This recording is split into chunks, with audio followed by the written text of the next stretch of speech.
Como que um cara que tem uma empresa de 10, 15, 20 anos quebra em 3 meses? Ele não tinha uma empresa, ele tinha um cárcere, um presídio, que ele se livrou com a pandemia. Isso aqui é o plano da nossa vida. Se esse negócio não der certo, ninguém aqui vai morrer. Mas a gente precisa dar o máximo possível para que ele dê certo. E não seja mais uma história de uma empresa que quebrou. Muitas vezes o desafio é a cabeça do próprio empresário, porque ele acha que ele vai ficar rico do dia para a noite ou de que a empresa precisa pagar uma remuneração proporcional ao esforço dele. E, cara, nunca vai ser tão proporcional assim. Porque uma das vantagens de você empreender é você poder contratar pessoas com perfis diferentes do seu que vão complementar você. Contratar custa caro e eu nem tô falando só de dinheiro. Saímos de um escritório que comportavam 23 pessoas, fomos para um escritório que comportam 80 pessoas. A vida do empresário ela é muito solitária, mas quando a gente consegue contar com pessoas para nos ajudar e nos suportar no nosso sonho, ela fica cada vez mais fácil.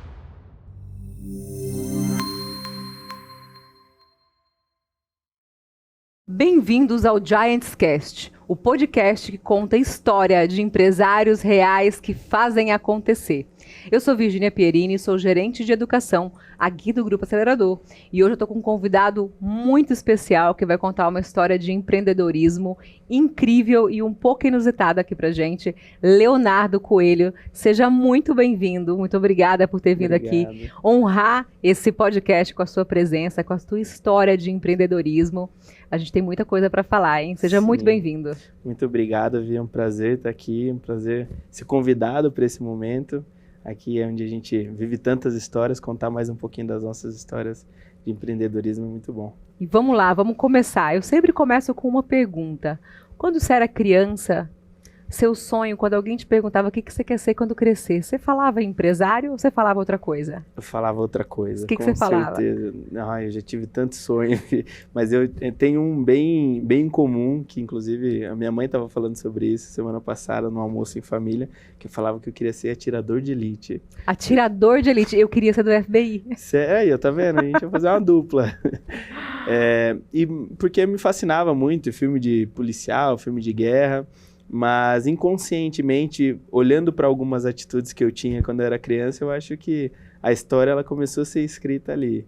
Porque esse anseio de você conseguir querer mudar algumas coisas e conseguir alcançar a independência vem muito da cabeça do empreendedor. Sim. E eu sempre fui um pouco dessa forma, mesmo muito novo, aos 10, 12, 13 anos. Eu sempre quis ter a minha liberdade, então acho que a sementinha do empreendedorismo estava nascendo ali. Já estava plantada ali. Exato. E aí me conta, você se formou em quê? Como é que você chegou ao empreendedorismo de fato? Trabalhou onde antes? Como é que nasceu a sua empresa? Eu costumo falar que eu aprendi a trabalhar com meu pai.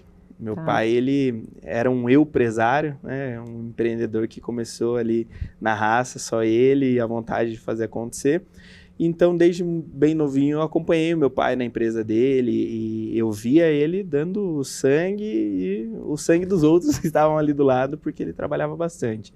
E ele sempre me ensinou que eu precisava trabalhar e tudo que eu fosse fazer, eu tinha que fazer muito bem feito, senão eu tinha que fazer 2 vezes. E quando eu fui para o mercado de trabalho, depois de tentar ser jogador de futebol, depois de lutar, depois de fazer algumas coisas... Mas atirador de elite não. Atirador de elite não rolou. Depois que eu fui para o mercado de trabalho, eu caí de paraquedas num curso técnico de contabilidade. E com uma semana de curso técnico, eu arrumei um emprego no escritório de contabilidade com 18 anos e 10 dias. E ali eu comecei a trabalhar e trabalhei no arquivo, era arquivista. Mas eu sempre fiz muito bem feito, fui muito curioso. E eu tinha curiosidade de conhecer outras áreas, porque dentro do escritório de contabilidade tem outras áreas, né? Você sabe que essa é uma fala comum das pessoas que sentam aí e falam, eu sempre fui muito curioso. Eu acho que isso é uma das sementinhas do empreendedorismo, né? Talvez seja, porque a gente, pelo menos para mim, nunca me conformei. Por que é preto? Porque é pintor de preto.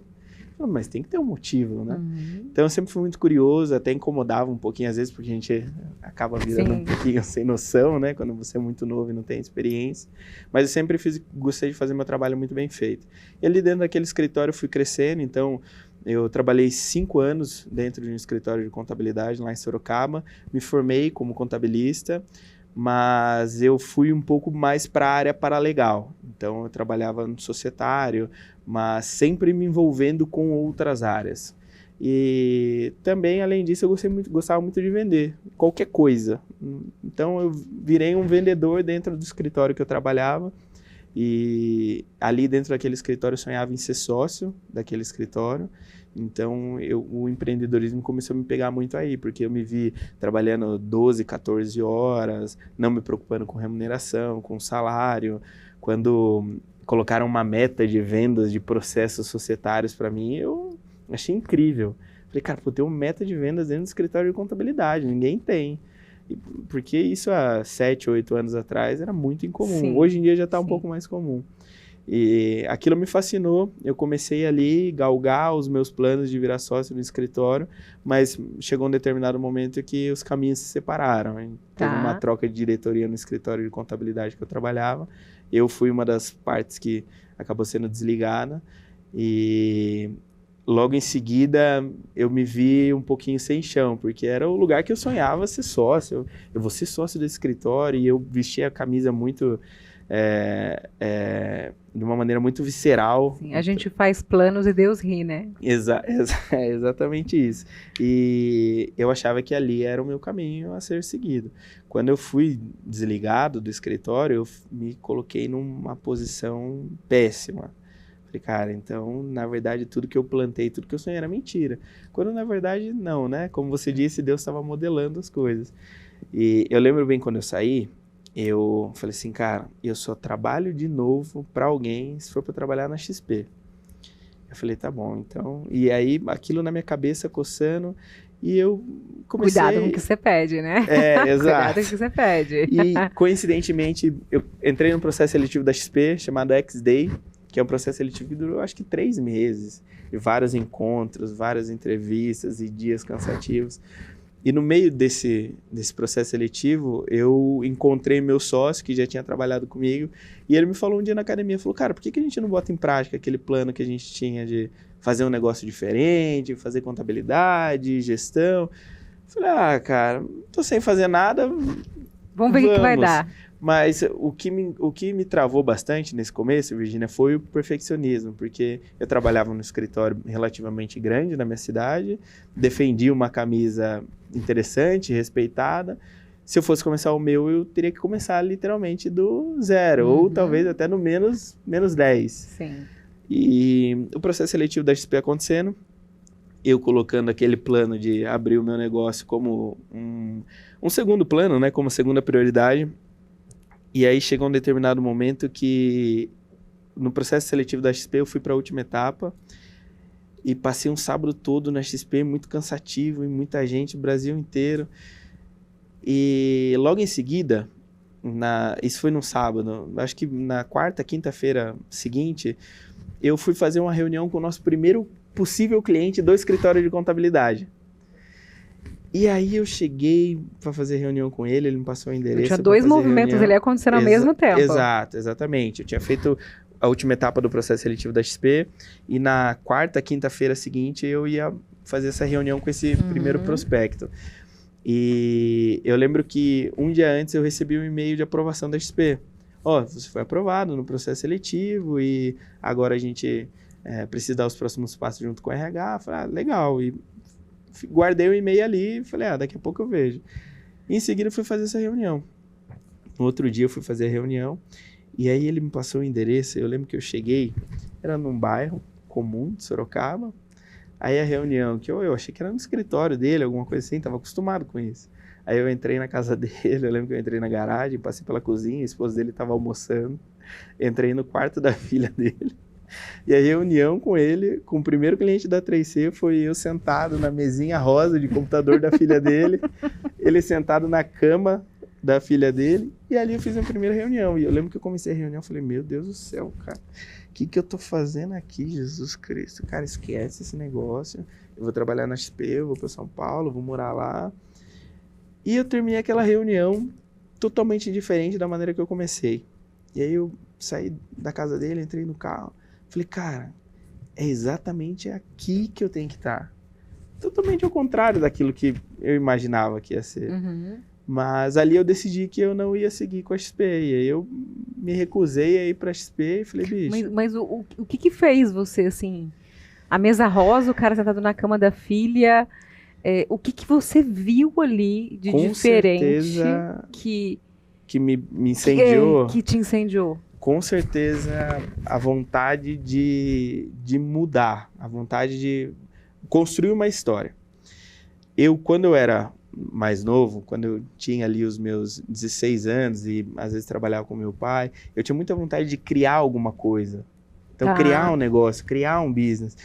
Então, mas nunca, é aquele negócio de você esperar o momento certo e nunca fazer. Era muito jovem também. E quando eu estava sentado lá na mesa rosa da filha dele, conversando com ele, eu falei assim, cara, isso aqui dá uma história muito boa.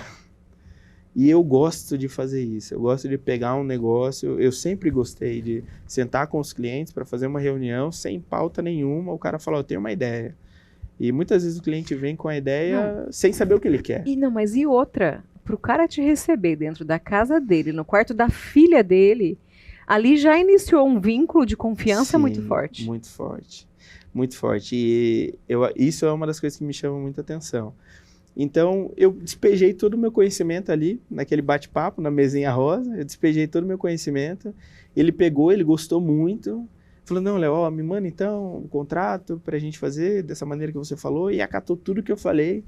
Falei assim, cara, tem uma autoridade absurda aqui dentro, e não por você, não pelo ego, mas pela satisfação de entender que aquilo que você tá despejando como um conhecimento adquirido é útil. E na XP talvez você fosse mais um. Sim. Escolhido dentro daquele processo enorme de seleção que teve. Exato. Que de repente até te ajudou a ter a autoridade necessária para você. Sim, porque a gente...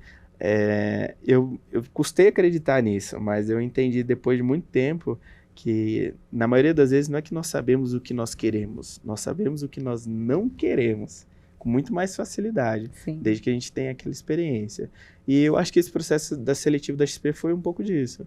Eu sabia o que eu tinha passado, porque eu fiquei encantado quando eu entrei na XP, e aí, assim, você vai no banheiro e o paninho de você enxugar a mão é bordado, XP é um lugar maravilhoso, um prédio muito bonito. Eu falei, cara, um brand maravilhoso. Um brand maravilhoso. Processo de seleção incrível, né? Incrível, porque, assim, animal. 3 meses, você falou, uma série de etapas, né? Que é o que a gente deveria fazer, né? E assim, não 3 meses para hoje em dia tá muito longo. Eu já fiz processo seletivo, venho de 17 anos de RH, eu fiz processo seletivo longo também, para hoje em dia não dá tempo mais de fazer, mas tem que ser feito algumas etapas primordiais. Não dá para você fazer uma entrevista e falar, vem para dentro. Exato, e assim, o dia que eu passei o sábado todo lá, cara, fiquei fascinado, porque era uma carga de pressão, mas também de dopamina, quando você via a recompensa do desafio, muito grande, e aquilo te chama muita atenção.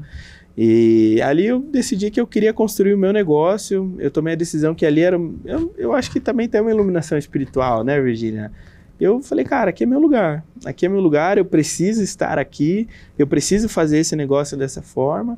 E foi então quando eu tomei a decisão de empreender, e eu ia para a XP, eu ia ganhar um salário, eu ia ter uma remuneração, e ali não, ali muito pelo contrário. Todo o dinheiro que eu tinha, eu precisava investir no negócio. Você entrou com um sócio, com aquele colega seu ou não? Sim. Então segura aí que a gente vai falar sobre isso já. E eu quero convidar você que está aí assistindo a gente vai entrar agora nos desafios de abrir a primeira empresa. Eu quero que você encaminhe esse podcast para outras pessoas que precisam ouvir sobre isso, porque eu tenho certeza absoluta que essa história real que nós vamos contar aqui vai inspirar outras pessoas. Então encaminhe esse vídeo. Bora lá, conta como é que foi abrir esse CNPJ com sócio, sem sócio, quantos colaboradores, como é que foi? Só tinha, era um exército, né? Exército. Era só eu e meu sócio, então nós começamos literalmente com a ideia e R$800, era o que tinha. Porque sonho, né? O sonho. Aí tinha também um computador e uma impressora, que hoje a gente tem o nosso museu lá no escritório. Hoje nós temos o nosso primeiro computador, nossa primeira impressora e a primeira cadeira, que nós deixamos lá como o nosso museu do início. Que legal. E para mim, um dos grandes desafios é o perfeccionismo, aquele negócio de você querer fazer um negócio muito bem feitinho, muito certinho, e levar um diamante já muito bem lapidado para dentro do mercado.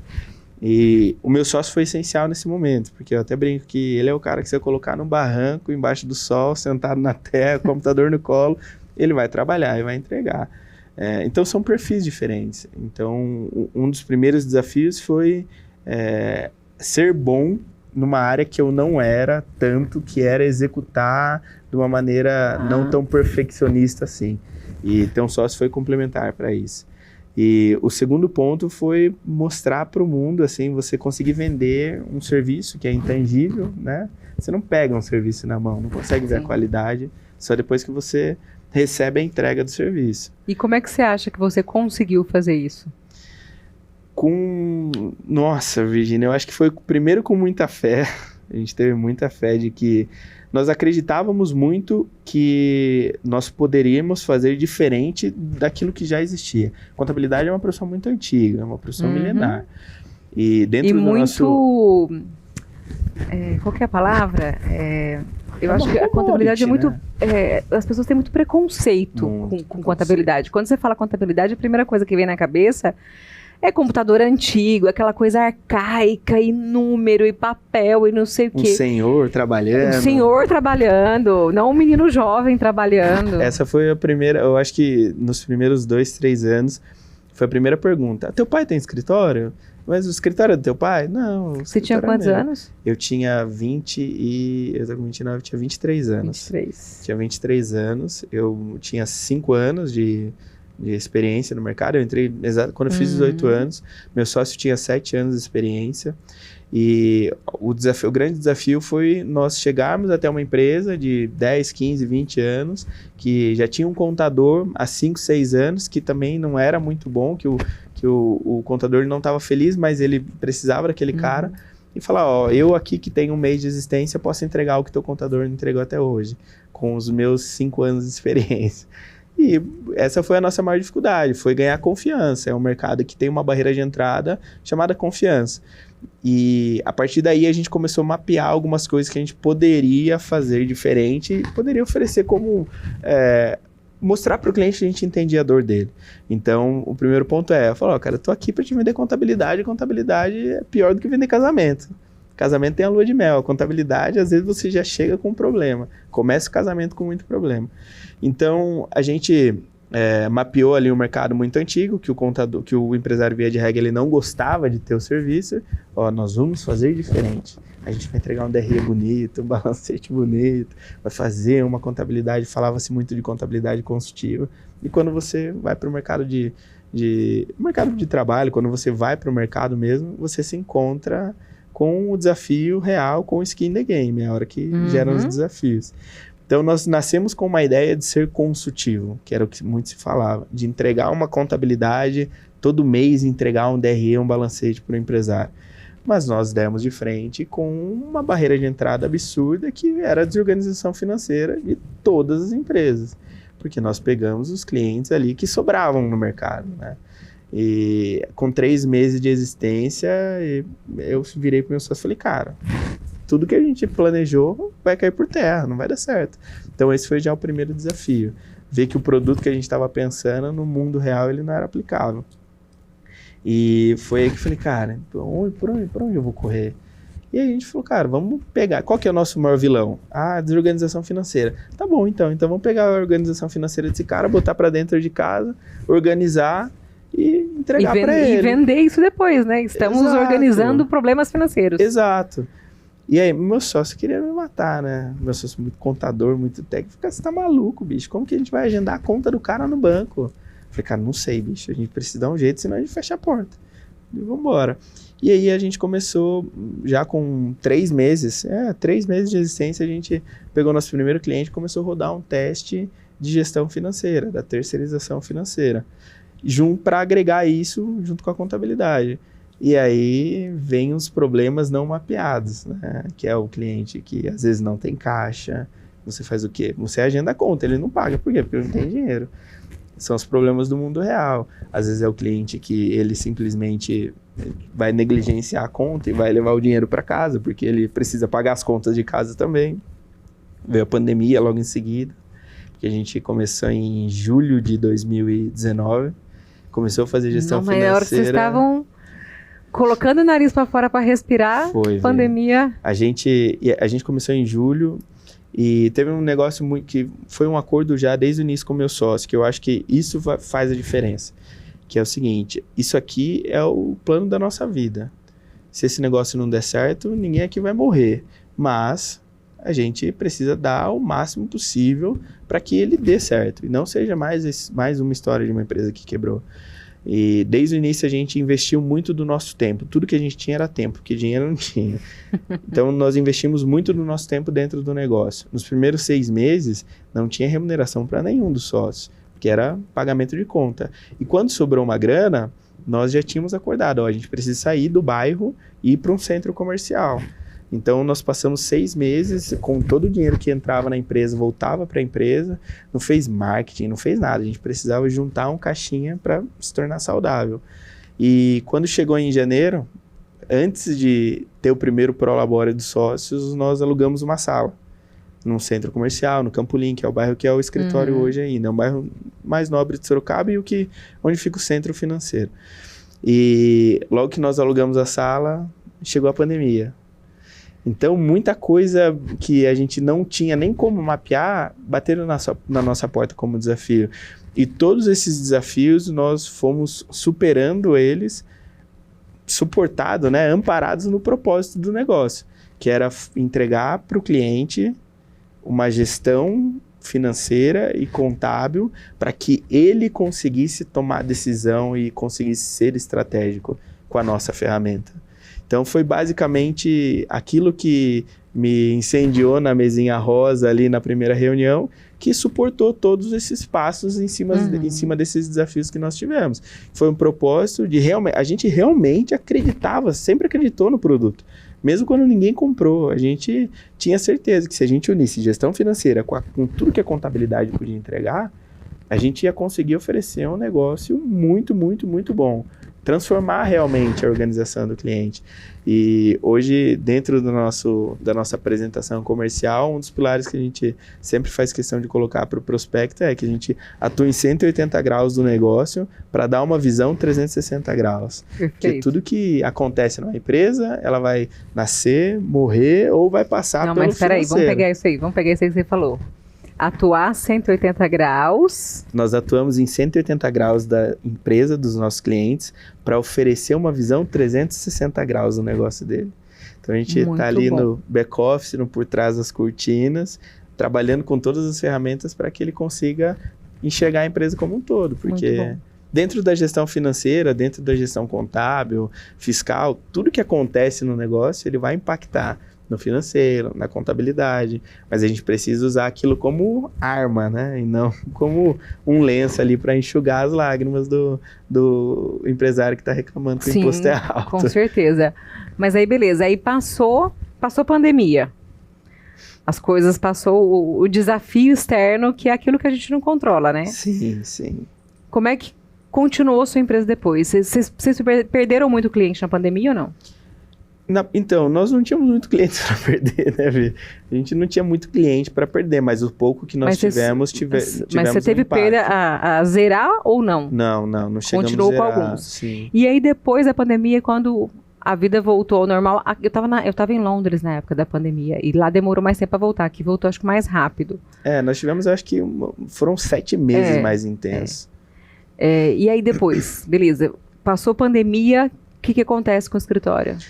Quando chegou a pandemia, eu me assustei bastante, porque você é empresário recém saído do forno.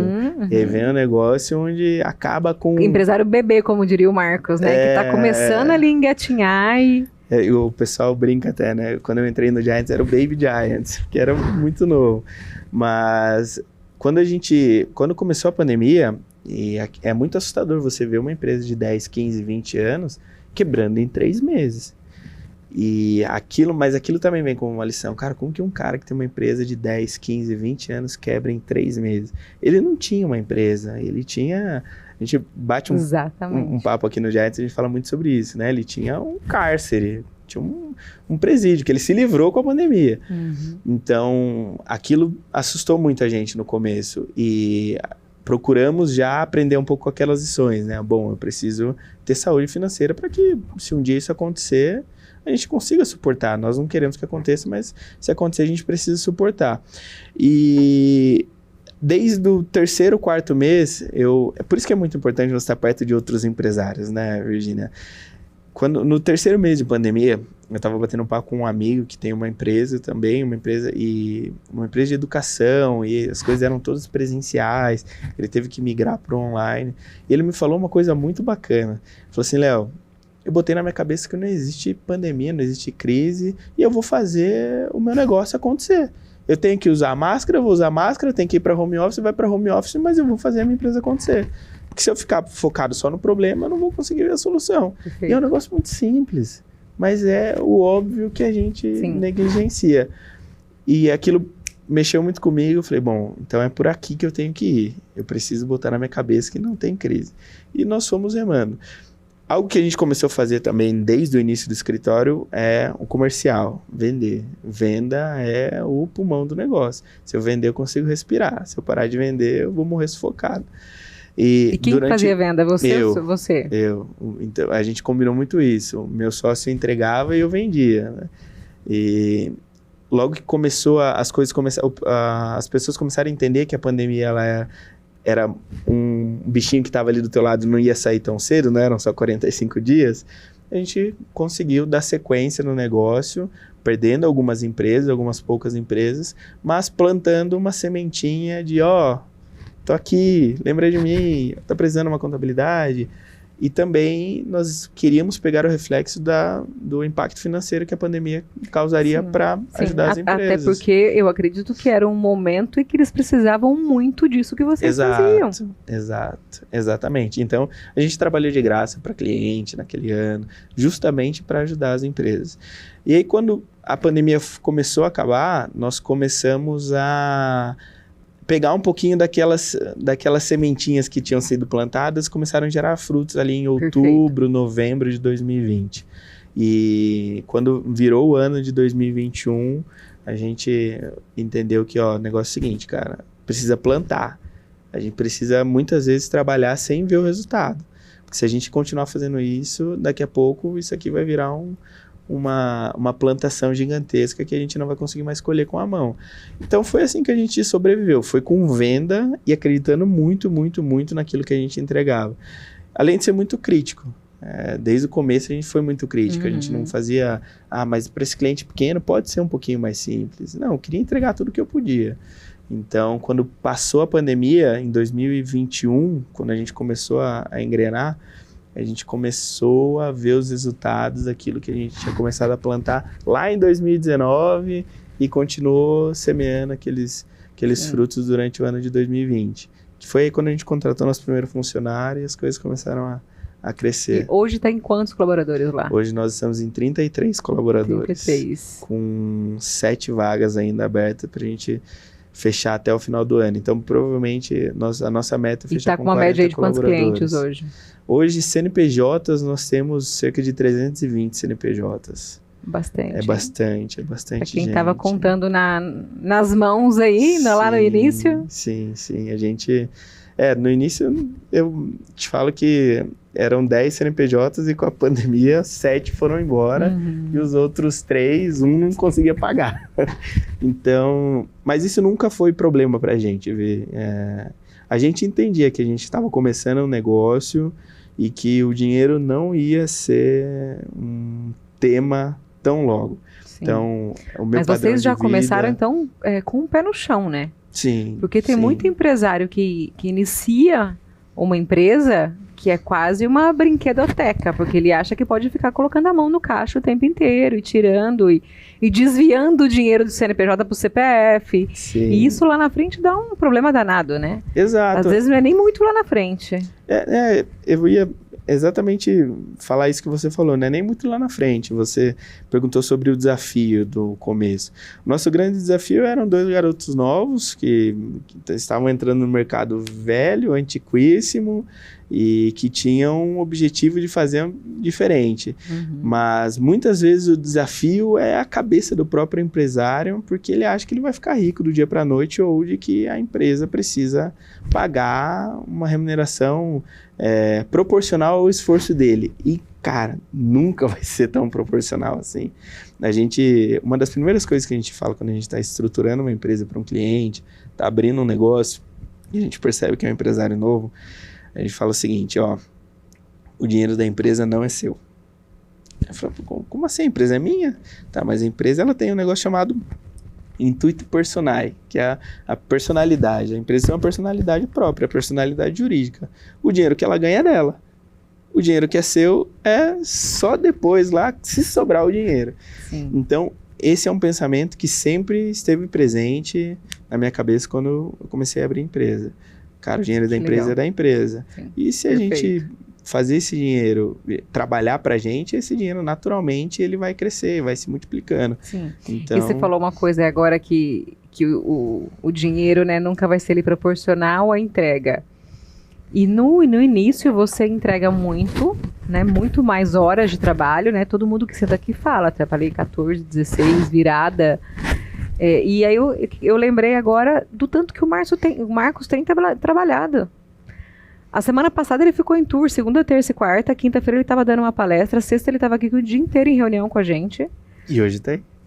E hoje tá aí também, tá aí porque amanhã a gente tem entrega de 2 eventos, então, assim, é óbvio que o dinheiro hoje dele vem múltiplos zeros, sim, né, depois de toda essa construção que ele teve, mas ainda tem uma entrega muito forte dele, sim, né, para fazer a roda girar, por mais que ele tá longe, quando ele tá nos dias de férias dele, a gente funciona aqui embaixo perfeitamente, mas ainda tem, né, a presença dele, essa entrega dele, essa energia dele aqui dentro, né, que é muito importante. Sim, o mercado, de maneira geral, ele tem mudado, as pessoas têm mudado, o perfil de gestão, ele necessariamente, ele mudou. Então, antes muito se falava que o empresário ele tinha que criar uma empresa para ele ficar fora da empresa e a empresa funcionar totalmente sem ele. E as coisas mudaram. Hoje uma empresa, ela muitas vezes, na verdade o consumidor ele gosta muito mais da empresa que tem uma cara. E naturalmente o dono, sim, ele tem o melhor rosto para o negócio, porque o negócio foi montado em cima dos ideais do sim, fundador, em cima dos valores dele. Então ninguém melhor do que o próprio fundador para representar a empresa. Então esse pensamento de que o proprietário ele fica longe da empresa e ele criou um negócio para ele ter liberdade. As coisas não funcionam mais dessa forma. A gente consegue ser essa figura se você for um investidor, só um acionista do negócio. Você não é um CEO. Um CEO, ele é um cara que está executando, ele é um executivo e ele que dá a visão para o barco. Perfeito, o CEO é o executivo da empresa. Exato. Perfeita essa frase. Exatamente. Perfeito. Então, claro que a gente precisa olhar os perfis, né? Então, hoje um pouco mais cedo eu tive uma reunião com um comitê de uma empresa que eu faço parte e a gente falou muito sobre o perfil. Não, mas essa pessoa não tem um perfil para empreender. Na verdade, eu acho que não é o perfil, é o quanto você tem de vontade de fazer o negócio acontecer, o quanto você está interessado por aquilo. Porque uma das vantagens de você empreender é você poder contratar pessoas com perfis diferentes do seu que vão complementar você. Então... Sim, você sabe que eu fiz isso, né? Eu sou uma executora, comunicadora nata, né? O meu executor é altíssimo e quando eu cheguei aqui no Grupo Acelerador, eu estava com 11% de analista. Caramba. E aí eu falei, eu preciso melhorar. Ler meia página. Eu falei, eu preciso melhorar meu analista, como é que eu vou trabalhar com um cronograma de evento, montar uma área de educação aqui dentro sem esse analista. E aí o que eu fiz? Coloquei analista embaixo de mim. A gente quase se matou, eu e meu time, nos primeiros meses, porque eu executando eles, analistas assim, analista planejador, que aconteceu, o executor dele subiu um pouquinho, o analista foi para 24%, agora estamos... Que legal. Tá tudo certo agora, a gente tá conseguindo. Então, assim, é importante o empreendedor ter essa visão também, de que ele não tem que contratar gente igual a ele. Muito pelo contrário. Pelo contrário, tem que contratar gente, tem que contratar geralmente o executor é mais empreendedor, né? Sim. Do que um analista, que um planejador, que demora um pouco mais de tempo para tomar a decisão. Não é regra, mas geralmente é assim. Ele tem que ter um pouquinho de gente parecida com ele também, mas tem que ter uma outra parte que seja complementar. Exato. Assim, é engraçado, porque quando eu cheguei no Giants, logo que eu entrei, eu tava passando por um período um pouquinho, não sei se extremista é a palavra correta, mas aquele momento que você passa a ser muito visceral. Não, porque agora não vou mais ter, ninguém vai mais ter acesso a essa informação, porque eu tô atrás de gente assim, assado. E uma das coisas que eu consegui levar daqui e que é uma ferramenta que eu utilizo muito no meu dia a dia, que nós falamos que é pessoas certas nos lugares certos. Não adianta nada nós termos as pessoas certas nos lugares errados. Eu vejo muito isso hoje. Eu me pego olhando algumas pessoas e falando assim, bom, é muito bom, mas não serve para a empresa. Não, na verdade, ela é muito boa, mas ela pode ser reajustada e performar um pouco melhor aqui. Claro que tem gente que não performa em lugar nenhum, mas é algo que eu consegui aprender aqui dentro, foi pessoas certas nos lugares certos. Você vai criando ali um sexto sentido, uma intuição para isso. Eu falo porque, assim, como eu trabalhei 17 anos com RH e muito em recrutamento e seleção, para mim é muito fácil, assim, às vezes eu entrevisto uma pessoa, eu bato um olho nela, eu sei se vai dar certo ou se não vai dar certo. Sim. Mas isso são 17 anos, né, que eu trabalhei só com isso. Agora, você não pode querer contratar um peixe e avaliar ele por ele subir em árvore ou não. Exato, tem jeito. Exatamente.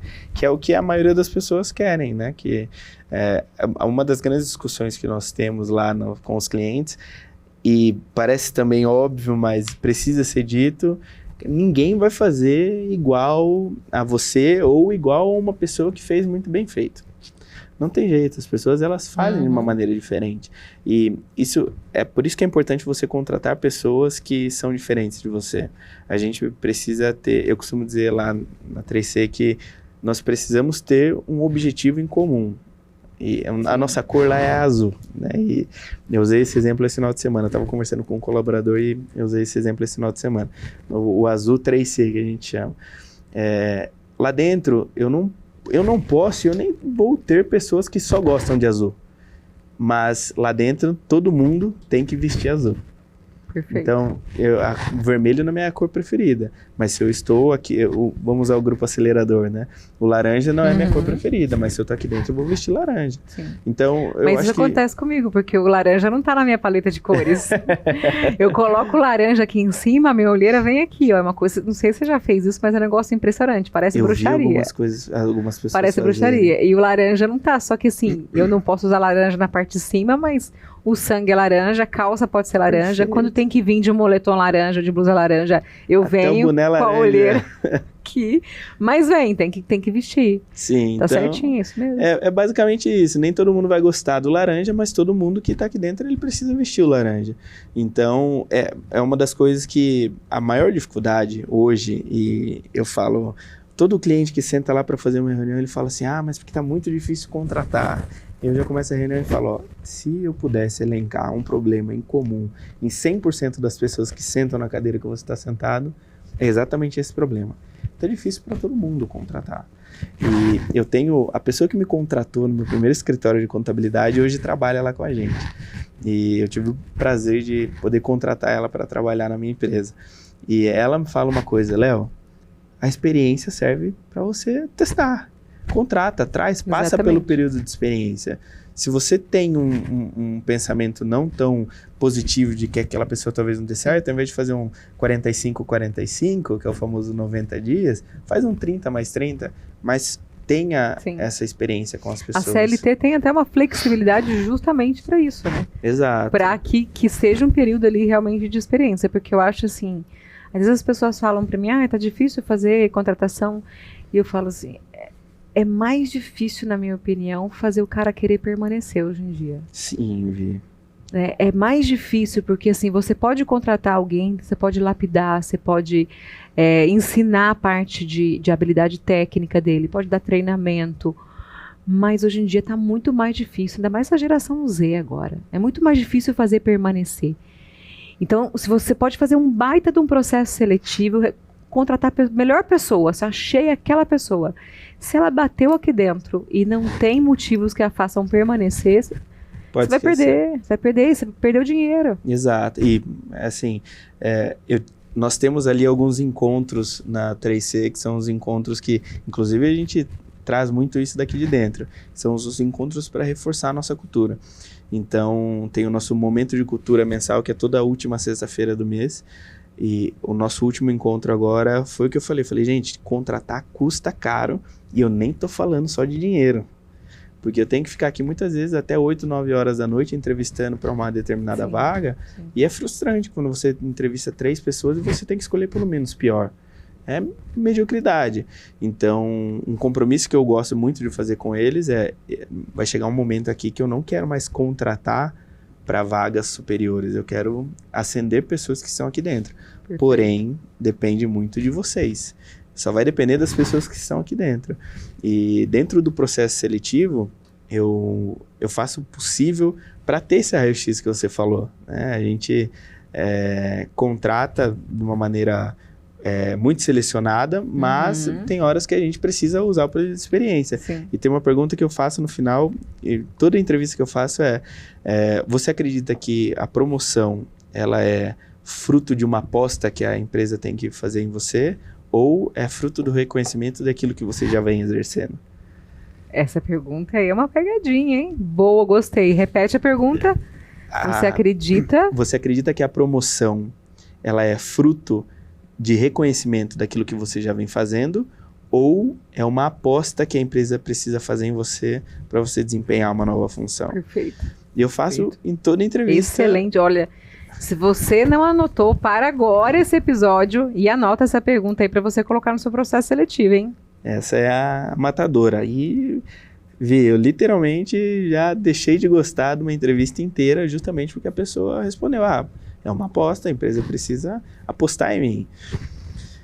Em tese, a empresa já está apostando em você no momento que ela te contrata. Sim, né? Com certeza. Mas eu faço o possível para a gente conseguir ter esse match cultural. Então, tem algumas coisas que eu faço no processo seletivo justamente para trazer pessoas que não necessariamente tenham o azul como a cor preferida, mas que vistam o azul. Porque sozinho a gente não vai fazer nada, né? Então, depois do nosso desafio de caixa e de começar e não ter cliente lá de 2020, 2021, nosso próximo desafio, e é o desafio de toda a empresa, foi trazer pessoas com o mesmo propósito que a gente. E, mais uma vez, a cultura ela tem sido sustentada e a gente tem feito as pessoas quererem ficar dentro do negócio, que é isso que a gente estava falando no começo desse assunto, através de um propósito verdadeiro, que é o seguinte, a nossa última conversa aqui a 3C não é um escritório de contabilidade, porque vendendo contabilidade eu não vou atingir a meta de faturamento, pode esquecer. A 3C ela é um escritório de gestão estratégica. Hoje a gente oferece o BPO financeiro, hoje a gente oferece a contabilidade, também agora começou a oferecer o BPO de RH, processos. Então a gente vai agregando novos braços para atuar no 180 graus e dar uma visão 360 para o empresário. E aí, quando a gente coloca isso, muitas vezes os funcionários falam, cara, mas eu não sou esse profissional. E a gente precisa ir lá e falar, cara, você é autoridade, bicho. Tem um empresário te ligando, ele tem 100 funcionários, ele tá ligando para você para tirar dúvidas. Então, você é autoridade. Mostra que você é autoridade, estuda, tem responsabilidade com o cliente, mas entenda que você é autoridade, você pode dar essas respostas pro empresário. Porque só assim a gente consegue ter pessoas que vão não fazer igual a gente, mas fazer tão bem quanto a gente gostaria. Sim. E vão cuidar do nosso negócio, dos nossos clientes. Perfeito. Adorando essa conversa e quero saber agora qual que é o próximo nível. Para onde você está indo? Para onde a 3C está indo? A 3C ela está passando por um período de transformação, então 2025 foi um período onde nós saímos de um escritório que comportavam 23 pessoas, e fomos para um escritório que comporta 80 pessoas, justamente para conseguir passar por esse período de transformação. Antes a gente vivia no fecha o cliente e contrata a gente para entregar depois. Agora nós precisamos contratar pessoas para dar mais alguns passos. Então a Tracy está caminhando para esse objetivo de não ser um escritório, de ser cada vez menos um escritório de contabilidade, e ser um escritório de gestão estratégica. Então é agregar para dentro de uma empresa com terceirizações, que nós somos especialistas e o cliente não é especialista, para dar mais potência para o negócio do cliente. A nossa missão, que não é algo piegas, que é algo que a gente leva como, de fato, uma missão, é potencializar as empresas para que elas transformem a vida das pessoas. Porque a minha vida foi transformada através de uma empresa, através da 3C. A vida do meu sócio, ela foi transformada. A sua missão, no final das contas, é potencializar a missão das outras empresas. Exato, perfeito. Que lindo. Usarei. Muito obrigado, inclusive. Lindo. É exatamente isso. E para que a gente consiga potencializar as empresas, eu não posso fazer só a contabilidade ou só o financeiro. Eu preciso agregar novos braços dentro do nosso negócio que vai impactar a tua empresa positivamente. Hoje, o as a service, ele tem crescido cada vez mais, porque as pessoas terceirizam cada vez mais, porque a gente começou a entender que se eu não sou especialista em fazer essa garrafa, eu não posso perder tempo fazendo essa garrafa. Nem que eu acabe gastando um pouco mais, mas eu preciso dessa garrafa aqui, gelada, em cima dessa mesa, feita com qualidade, para eu entregar o podcast, que é o meu core business. Então, tudo aquilo que a gente consegue agregar para dentro da 3C para ser um braço estratégico para dentro do cliente, nós estamos transformando num produto. Então, nós começamos lá depois dos 3 meses com a terceirização financeira. Hoje, o nosso financeiro ele já é um financeiro muito completo. Então, na hora que eu vou entregar uma operação financeira, eu entrego uma operação que tem um assistente que cuida das funções mais básicas, um analista, que é o cara que cuida mais do dia a dia, tenho um coordenador financeiro que ele ajuda nas situações estressantes e tem o consultor financeiro que ele faz a consultoria todo mês para o cliente. Então, eu não tenho só um analista financeiro, eu tenho uma operação financeira porque eu entendi que só agendar contas para pagar eu não vou performar. Então, a gente está agregando novos produtos, como o mapeamento de processo, que é uma dor absurda. O cliente ele sabe o que ele tem que fazer, ele sabe o que ele faz, mas ele não tem tempo. E se ele parar para fazer aquilo, ele deixa de vender. Então, nós estamos agregando isso como produto e também o BPO de RH, que é a terceirização da contratação, porque a gente está, modéstia à parte, a gente tem ficado cada vez mais efetivo nas contratações. Nós temos ficado muito bom nisso. E nós estamos agregando isso para potencializar o negócio do nosso cliente. E na realidade, que é justamente o que você falou, né? Você vai pegar ali as maiores dores ali, que são dores de meio. Exato. Né? As dores de meio, não é dor de fim da empresa, é dor de meio para potencializar as outras áreas. Tem tudo a ver com a missão de vocês. Exato. Os produtos que você está criando tem tudo a ver com a missão de vocês. Exato. Que então legal. a gente está indo para o caminho de não se limitar a um escritório de contabilidade, ser um escritório de gestão estratégica. Agora, uma coisa que você falou aí, para a gente poder encerrar aqui, que eu acho assim, que você falou assim, com muita maestria, que você falou assim, antigamente primeiro a gente conseguia o cliente, depois a gente contratava gente. Agora a gente está contratando gente para depois treinar as pessoas, né, para depois ir atrás de mais clientes. Exato. E eu acho que isso, assim, de tudo que você falou, que fica para mim aqui, é que você teve uma sabedoria muito grande na construção dessa empresa. E por isso o sucesso que vocês têm agora. Né? De ter pé no chão realmente, que eu acho que é inspirador para quem está ouvindo. Porque as pessoas às vezes querem atropelar. Não, vou contratar mais gente, preciso treinar, preciso disso. Não, né? A primeira fase é vender. Vende, faz caixa. E você falou isso algumas vezes aqui. E eu acho assim que você conduziu, né, esse período todo com uma maestria muito grande. Parabéns. Muito obrigado. Eu não conhecia essa história toda, embora a gente já tenha conversado várias vezes, mas eu não conhecia essa jornada inteira sua. Muito obrigado. Tô impressionada, parabéns. De verdade, acho que assim, quem conseguiu pegar aqui a riqueza de tudo isso que ele trouxe, eu tenho certeza absoluta que vai ter muito insight aí para vários empresários, viu? Fico até Obrigada por você ter vindo, de verdade. Obrigado. Uma delícia te receber aqui. Obrigado. Eu queria muito que você deixasse uma mensagem final, alguma coisa que eu não tenha te perguntado, que você lembrou agora de contar, alguma coisa para esse empresário que está assistindo a gente, para ele, sabe assim, quando você ganha um fôlego novo? Sim, então, sim. olha para aquela câmera ali, pensa em alguma coisa, uma mensagem importante que você quer deixar para eles. Bom, não é novidade que a gente vive num país que é muito difícil de se empreender, não por ter um governo de direita ou de esquerda, mas por ser um país com muitas nuances tributárias e fiscais. Mas se a gente ficar só apegado aos problemas, provavelmente nós vamos nos afogar no problema. Então, a empresa ela precisa ser prioridade na nossa vida para que o nosso lazer, o nosso lucro e liberdade um dia possa ser a nossa prioridade também. Então, faça um produto, trabalhe com um produto que você realmente acredita, monte o teu negócio baseado em crenças que realmente são verdadeiras e invista nas pessoas, não tenha medo de trazer pessoas e contar os seus planos e contar com elas para executar junto contigo, porque a vida do empresário ela é muito solitária. Mas quando a gente consegue contar com pessoas para nos ajudar e nos suportar no nosso sonho, ela fica cada vez mais fácil. A gente fala muito isso aqui, né? Se você está carregando um fardo de 1.000 quilos sozinho, você passa a carregar 50% só desse peso quando você traz outras pessoas, 1 ou 2 pessoas para te ajudar nesse propósito. Então, tenha um propósito verdadeiro, acredite nisso. Você vai trabalhar 5, 10 anos para depois ver os frutos florescendo e traga pessoas para te ajudar, porque quem sonha sozinho só sonha, mas quem traz outras pessoas para sonhar junto, com certeza vai mais longe e consegue realizar a maioria dos sonhos. Muito bem, muito obrigada, muito obrigado, senhor. Viri. Obrigada mesmo de verdade por ter vindo, viu? Muito obrigado. Mais uma história real de um empresário que faz acontecer, para te inspirar a fazer acontecer aí na sua empresa. Espero que você tenha gostado.